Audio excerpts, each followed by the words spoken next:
अब उस जमाने के रोजमर्रा को समझना भी एक मसला है। जबान जो है उसमें इर्तिका हो रहा है ना। गालिब तक जबान बिल्कुल ही साफ होके बदल चुकी थी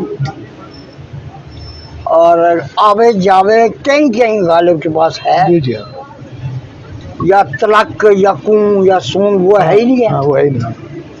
अच्छा, गालिब के ज़माने में था लेकिन गालिब ने इस्तेमाल नहीं किया। नहीं, गालिब अपने देखिए, इसलिए मैं अर्ज कर रहा हूँ कि बालिदगी की जो सतह है ना, ज़हनी बालिदगी जबान की, फिर अपने आप को ये कहना कि दिल्ली में हर बड़भूंजा जो है और हर जो कमीन है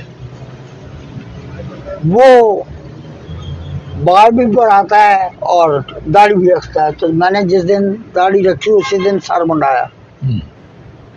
तो ये